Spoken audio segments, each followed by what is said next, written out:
The wait is over. What started as the next step in Zain Bando's sports media journey has officially evolved. We are live on the Empty the Bench Network. This is the home for unfiltered, unapologetic takes on combat sports, college athletics, and everything else in between. Welcome to Bando's Breakdowns, the show where the wheelchair is just a footnote and the sports takes are unmissable. And now, here's your host, Zain Bando.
Anyway, welcome everyone. Welcome back to Bando's Breakdowns. My name is Zain Bando. Thank you so much for joining me on this fine Thursday afternoon, Thursday, August 20th, 2026.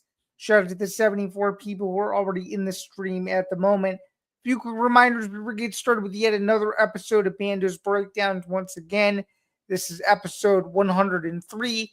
Please be sure to like, follow, and subscribe to the network. To do so, please go to youtube.com/EDB network. We're slowly but surely doing our best to the steady climb of now 4,000 watch hours. We recently reached 3,000, which I'll have a bit of a nugget on that in just a minute. But shout out to all you guys who have already supported the channel. If you guys have not done so already, please be sure once again to like, follow, and subscribe. You can follow the show on social media at Bando's Breakdown. And of course, my name is Zain Bando. I'm a sports journalist and ETB Network co-host.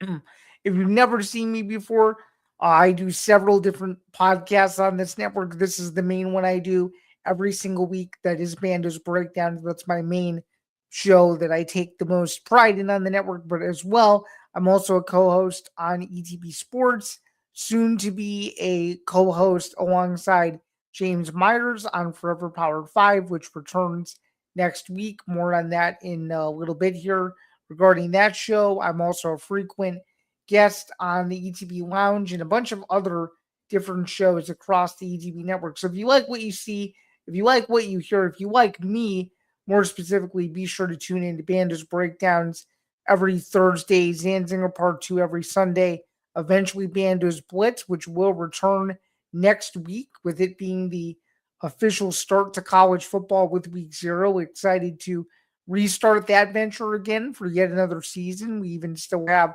our records saved from a year ago, so I'm excited to make that a social-only vehicle once again, and so much more. There's a lot going on at the network that I'm sure you've heard behind the scenes on the Content Dungeon with Nick Morgeson and Callan McClurg and tons of other stuff down the pipeline as well. But excited to get into today's show, and I'm not going to pop it here because I just want to make things clear for just a second here.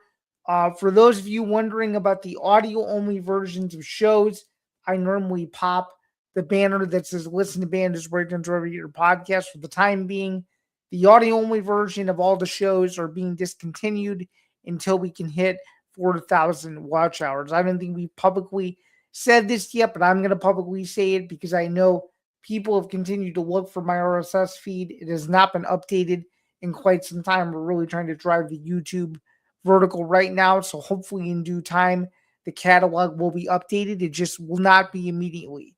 So sorry to those who were hoping to have the catalog all up and running for the football season, or the updated catalog rather. That is no longer happening, at least for the time being. So stay tuned for much more info to come on that. But for now, we're really focused on the YouTube vertical, and that's where we're going to frame everything moving forward. Shout out to all of you guys who are tuned in over on the X platforms as well. We're streaming live today to a bunch of them. My X account, the Forever Power 5 X account, the MMA Outsiders Twitter account, ETB Network, ETB Sports, Bandos Breakdowns, and of course the YouTube channels, ETB Network, and of course my YouTube channel as well, which is Zain Bando 99, the same as my social handles. So without further ado, let's get started as we're slowly but surely creeping towards 100 people. Let's begin the stream with Zan's overview. I've got a lot planned on today's show. We've got a bunch of college football to go over with the AP Top 25. We'll get into UFC Sacramento for this upcoming Saturday. We'll go over as well how we did this past weekend as well. It was a pretty decent UFC event in terms of how we did predictions-wise. So we'll go over that again. We did so in Zanzinger Part 2, but figured we will mention that as we get into UFC Sacramento this weekend as well. What else do we have in the docket for today's show? We also have some nuggets on Dana White's Contender Series, a few major statistical figures to go over from the show thus far for 2 weeks, as week 2 may have delivered one of the best weeks in Dana White Contender Series history. So we will go over that. We'll also go over what happened at the Cubs-Sox game on Monday night. They just completed a 3-game Crosstown Classic series at Wrigley Field with the Cubs taking 2 out of 3. But there was another element to the game Monday night that I figured we would go over as I was in attendance for the game. I wasn't up and close and personal for this incident that we'll go over, but I was there in attendance on the same night that this incident did occur. So we'll go over that. We'll go over some NFL previews. We'll go over some boxing. Pretty big boxing match this weekend in Las Vegas as well. And of course, one thing that I saw before rounding it out, of course, with Zan Zinger, which more zingers to come this Sunday, of course, when we're back on here at 11 a.m. Eastern with Zan Zinger Part 2. Without further ado, though, let's get started. The AP Top 25 poll was officially out as of Monday. We'll go over it. We had 8 Big Ten teams make the field, if you will, as now we have 100 people in here. Shout out to all of you guys. 8 Big Ten teams made the AP Top 25 preseason poll field, and we'll go over the rankings right now. There was a lot of parity going into this, and as the old adage goes, in the next couple weeks, it's not going to mean anything by the time the game starts. So that's also another important nugget to keep in mind. And full disclosure, I'm not an AP Top 25 voter, so whatever I say, there's no influence towards the AP or anything like that. These are all just my opinions. Let's go over the overall voters' projections of this poll here. So as I alluded to a minute ago, we had 8 Big Ten teams make the field. Let's go over all 8. There's a lot of commonalities with all of these teams regarding who they will play this season. So let's go over it. For the preseason AP Top 25, this is who we had. We had the 2024 national champion Ohio State Buckeyes come in at number 1.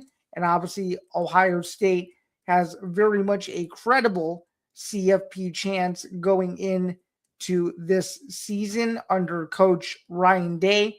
And of course, star wide receiver Jeremiah Smith, and obviously Julian Zain as well. So it's very important to note that those guys are all returning, obviously with Ryan Day remaining the coach, of course, and obviously with Jeremiah Smith and Julian Zain being key vocal points, I might add, of that offense as well. It's very important we mention that because for the college football playoff, you want to have as much parity as possible, and I believe the Big Ten has done exactly that.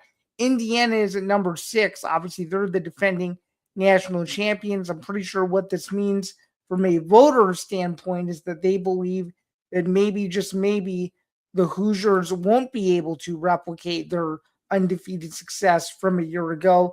They obviously have a new quarterback in Josh Hoover, but they obviously have some other offensive weapons as well under Cignetti and Bloomington that maybe, just maybe, can continue their run of dominance. But of course, that remains to be seen there as well. So other notable Big Ten teams to keep an eye on in this, we have to go all the way down to number 14 USC, who is in a tie with BYU. The USC Trojans, obviously led by Lincoln Riley.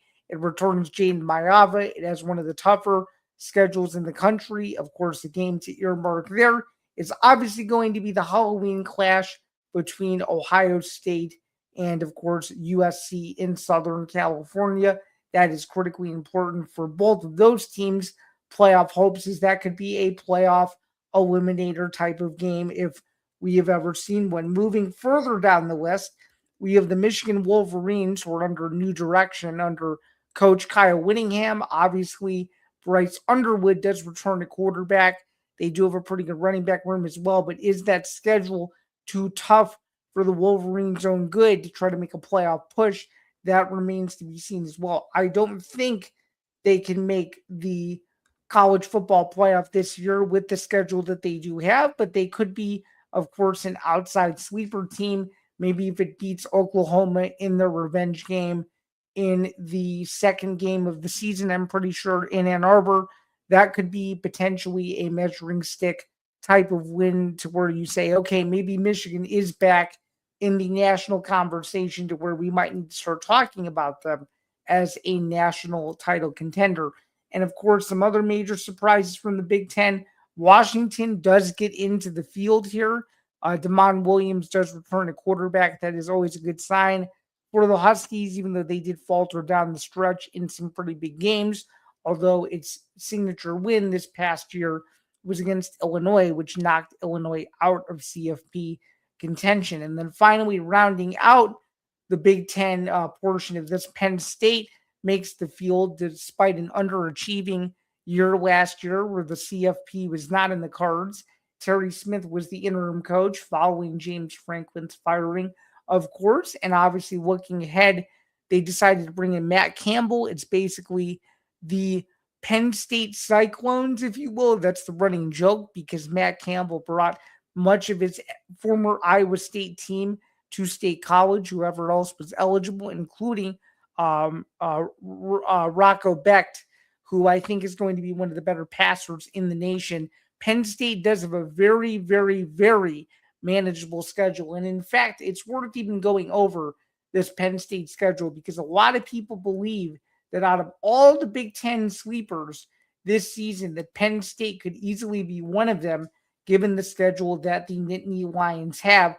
They avoid a lot of very, very big teams, minus USC, essentially. So without further ado, let's go through the schedule. Let me see if I believe that Penn State can be a formidable postseason contender. That also remains to be seen as well. I don't know. I feel like they're one of those teams that, has an edge. They have a chance.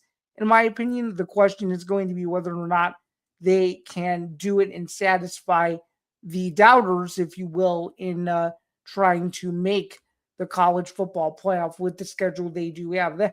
And more than likely means no room for error if you were to quantify that. But regardless, we shall see what transpires moving forward. Let's take a look at the schedule now if we can. Penn State opens the season with Marshall at home. Then they draw a Temple team that I don't think should be all that good. Then they get Buffalo. So no major Power 4/5 conference games to open the year. They open Big Ten play with Wisconsin. As I've spoken about many times on this show, Luke Fickell is very much on the hot seat this year. Could this be a trap game for Penn State? Who knows? You want to talk about a trap game, though, a potential trap game, a trap game that really nobody is talking about is this Northwestern game on October 2nd. It is the opening of the new Ryan Field in Evanston. A lot of Penn State fans that I've noticed on social media are circling that game as a game to be wary of. Then you get to arguably a win and in scenario when all said and done. And when the committee looks at the entire season, they may look back on this game. USC goes to State College. That's going to be a wild game. I'm almost positive that that is the whiteout game as well. So that's going to be an entertaining atmosphere on October 10th. Should that be the case, that's a huge game. That might be a must-win game to decide Penn State's whole year. These two games, arguably, that I'm about to discuss, could decide Penn State's entire season. Those are obviously USC, as I just alluded to, and then a team that I just said may or may not have any business being in the postseason by season's end unless a lot of things go their way. The Michigan Wolverines. Penn State goes to Ann Arbor October 17th. Can they win in a very difficult road environment? Then the rest of the season, to me, should be a cakewalk. So if you were to give this to me realistically, this is what I think. I think they beat Marshall, Temple, and Buffalo to go to 3-0 to begin the year. They open Big Ten play with Wisconsin. I think they're 4-0. I'm going to say they beat Northwestern, but it's a close game. That's one of those games where they might win, but they don't cover. So I'm going to say, let's see, 1-2. I'm going to say 5-0. 1, 2, 3, 4, 5-0 after Northwestern. I think it loses to USC at home, but it's a great game, so they're 5-1. I think it loses to Michigan, so they're 5-2, and I actually think they win the remainder of their games.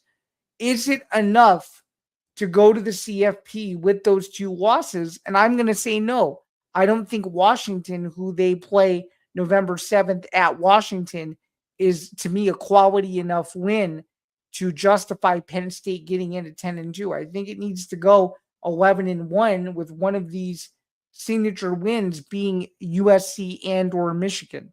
So I think Penn State puts themselves in the corner to where if they don't beat one of these highly ranked teams, or more than likely by that point in the year, there's going to be some problems. So I would say the committee is going to be careful on this, and they're a very interesting case study.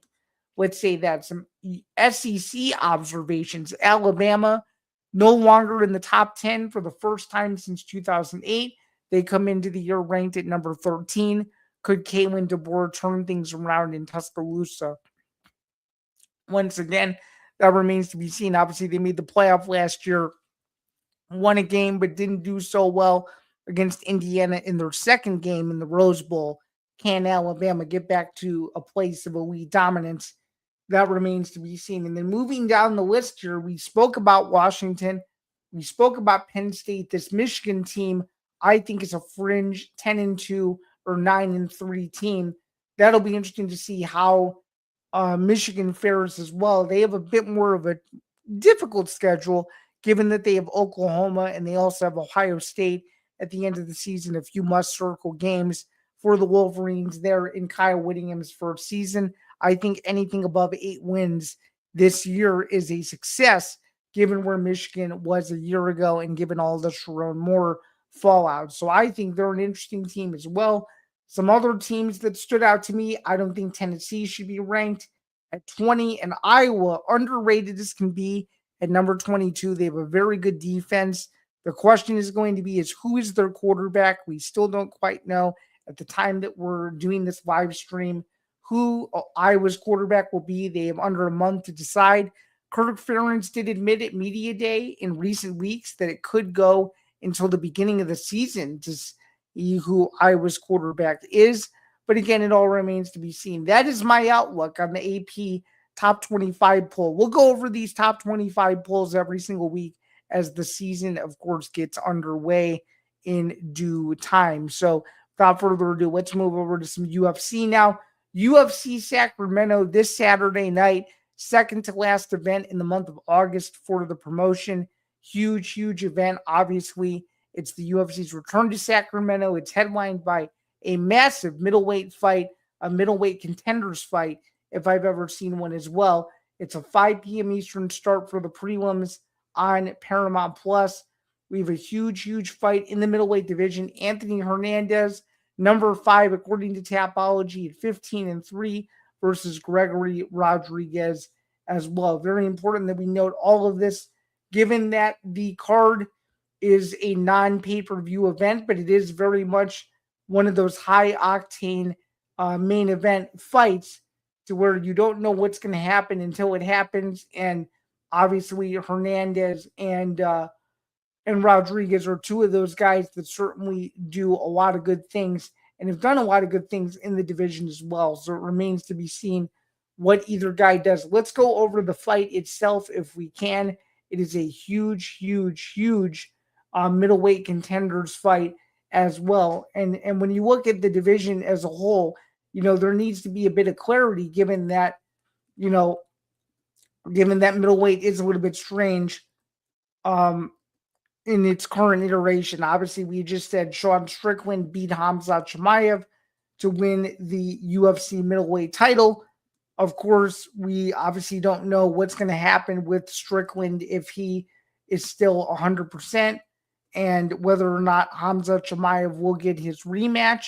It seems like he's calling for a fight, and we shall see what transpires moving forward there. And I just think overall, the middleweight division is one of the most stacked divisions in the entire UFC. It has a lot of depth, a lot of contenders. Obviously, Thomas spoken about middleweight at length on Fight IQ and Fight IQ, the Puncher's Chance. By the way, shout out to him. He had me on this past week to preview UFC 330. He also recapped UFC 330 along the way throughout the night regarding the Makachev Gary outcome and all that. And it was a whole lot of fun. It was nice to be able to listen to him, and it was overall a great, great time. But nonetheless, though, let's go over this main event. As I was alluding to, Hernandez 15-3, Rodriguez 19-8 or 19-6 rather. Let's go over Hernandez's resume first, if we can. Anthony Fluffy Hernandez 15-3 overall. Is coming off of a loss in his last fight to Sean Strickland, losing via TKO in the third round. That was at UFC Houston. Prior to that loss, however, he had won, I'm pretty sure it was like 8 fights in a row, roughly. Yeah, I think that's right. 1, 2, 3, 4, 5. Yeah, 8 fights in a row. So pretty good run. His most notable wins, Roman Dolidze and Brendan Allen. Those are pretty solid wins as well. He's a pretty dynamic finisher, I would argue. He's 9-3 in the UFC with 60% of his wins coming by way of submission. That is 9 out of his 15 wins, with 3 of those coming by way of knockout. So this guy does not like to leave it in the hands of the judges whatsoever. Neither does Rodriguez. Rodriguez is a tough customer himself, as I alluded to, 19-6 as a pro out of Brazil.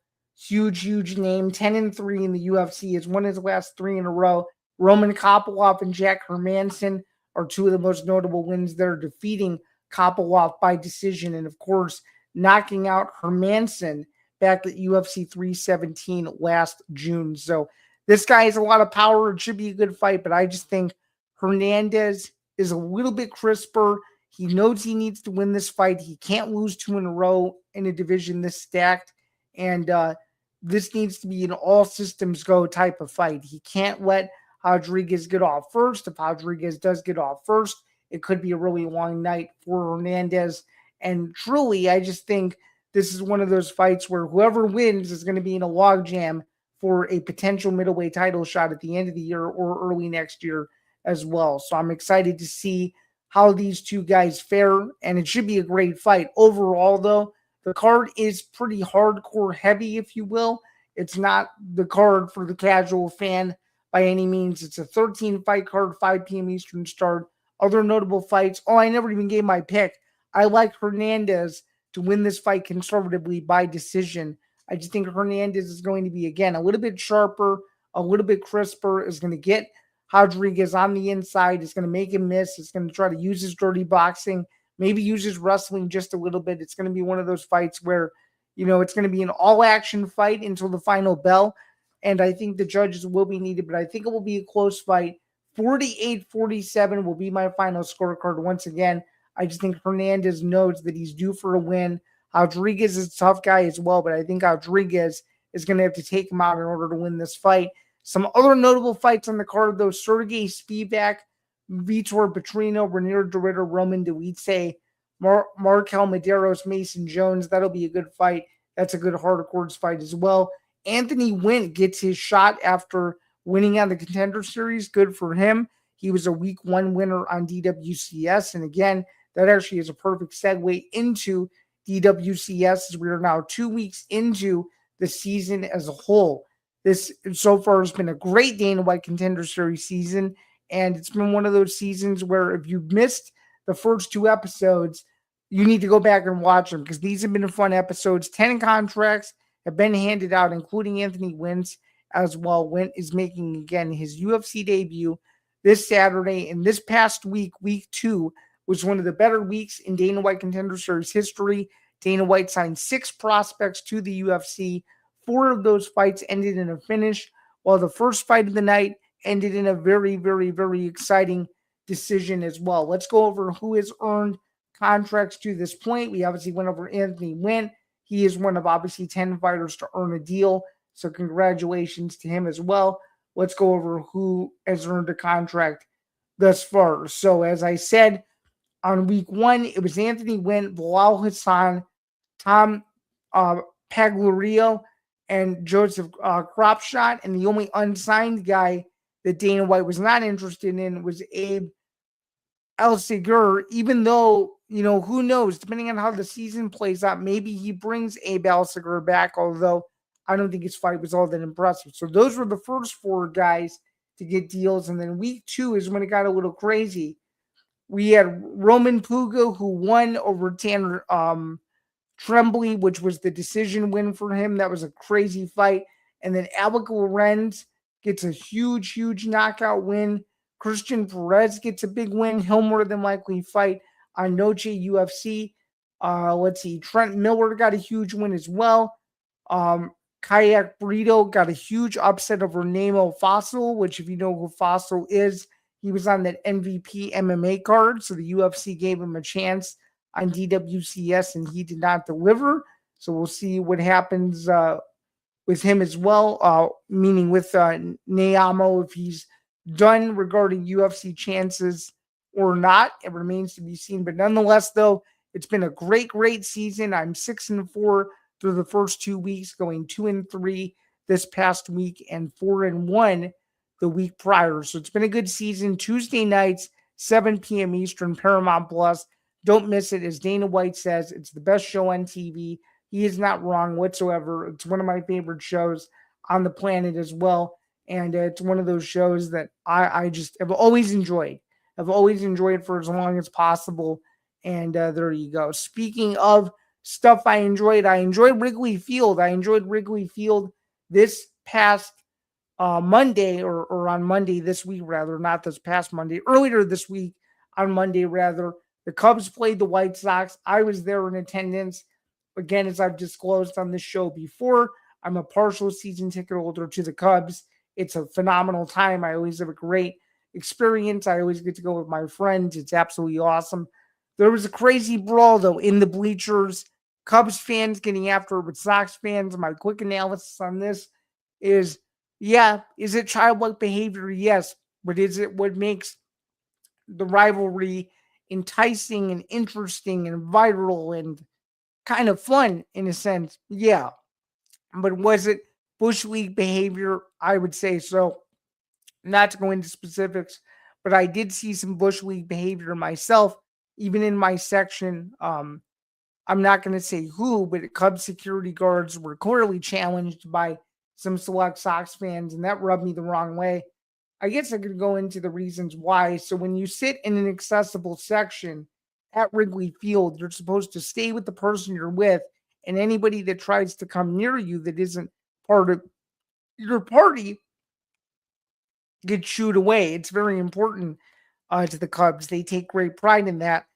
And this woman decided that it would be a good idea to go sort of in my section, and they were standing right there, and this woman went ballistic on this Cubs security guard. So it's not to the extent of the viral brawl that you've seen all over social media, but White Sox fans were getting into it pretty clearly with Cubs fans and vice versa. I'm not saying Cubs fans are better than Sox fans are better than Cubs fans.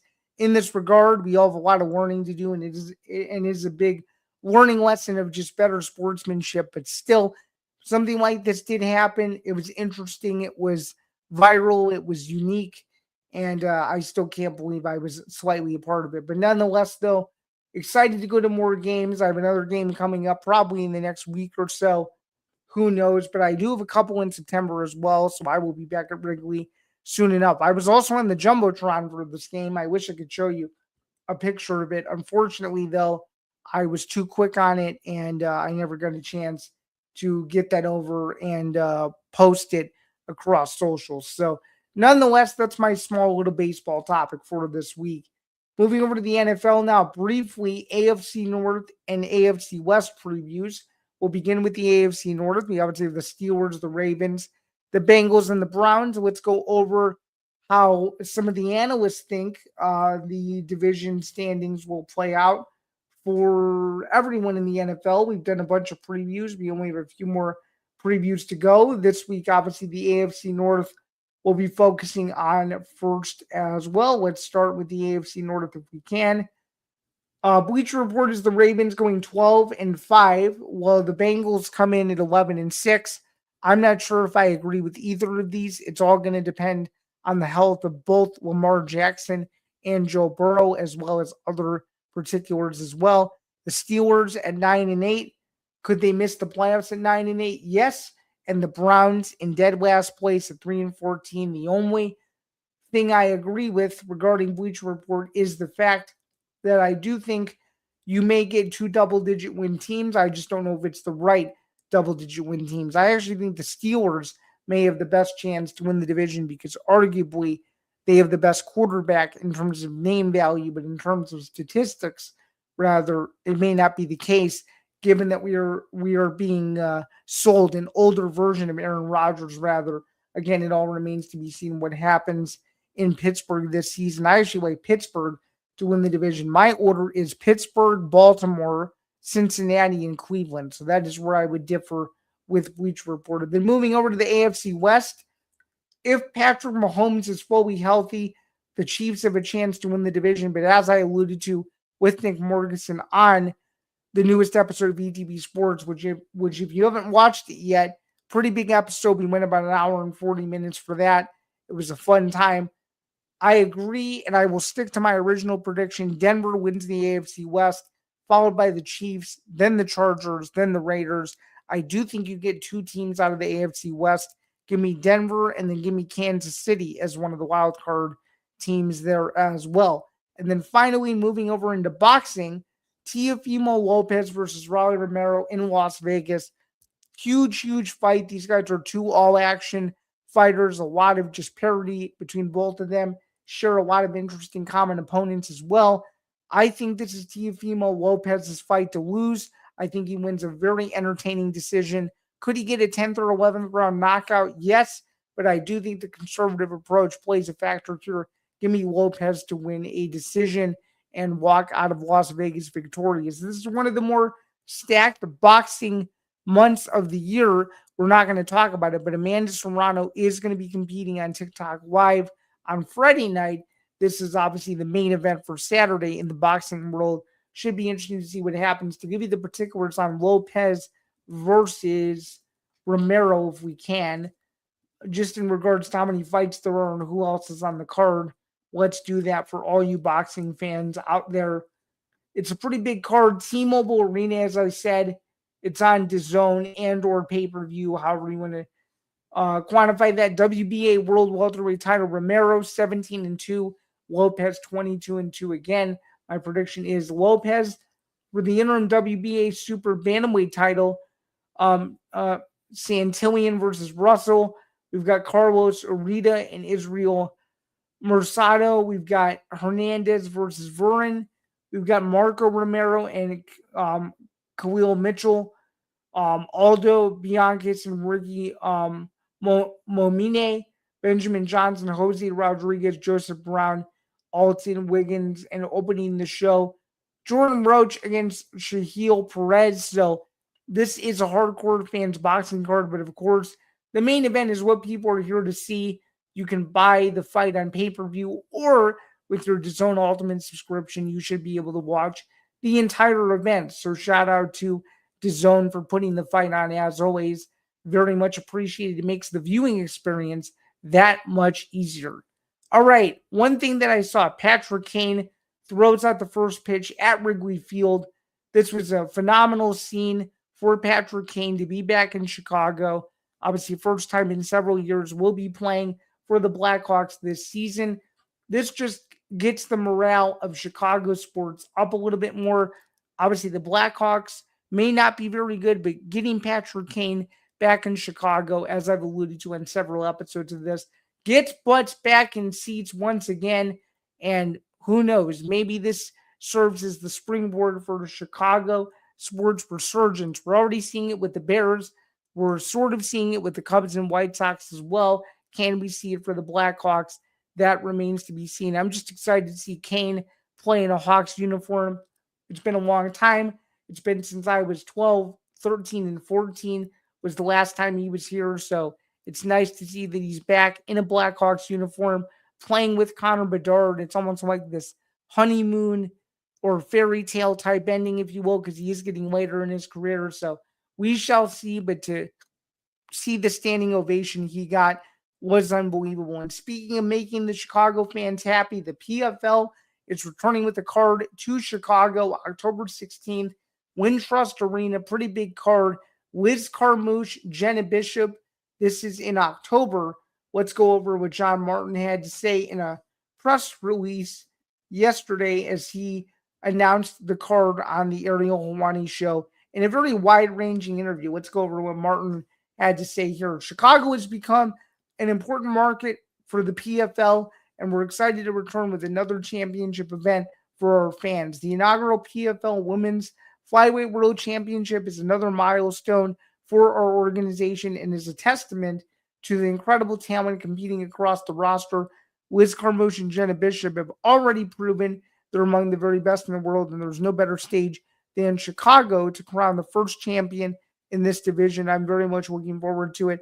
That's the only fight announced on the card so far. Carmouche, number 2 in the world at 26-8 versus Bishop, who is 11-3 and has quickly become a PFL fan favorite attraction. So excited for that. I should be in attendance for it. October 16th, Wintrust Arena. Already looking forward to it. And again, so much more to come on the front for combat sports and much more to come as the second half of the year fully commences as well. No errors on this particular show this week, but I wanted to apologize to you all. Last week on Zan Zinger, I did mess up the intro for the show. I accidentally played the Bando's Breakdowns intro. So if you wanted to call Zan Zinger Part 2, episode 102.5, just for last week's purposes, you certainly could. It will be corrected this Sunday. Don't you worry about it at all. And before we get out of here, I just wanted to say thank you so much to everyone who supports the show and the network. Before we get out of here, I wanted to do a quick live read of some of our upcoming football programming that we have throughout the fall calendar as well. And I forgot to mention this, Zanzinger Part 2 will be moving to an hour beginning this Sunday in preparation for the football segment that I will do with Will Charlton when the season gets underway.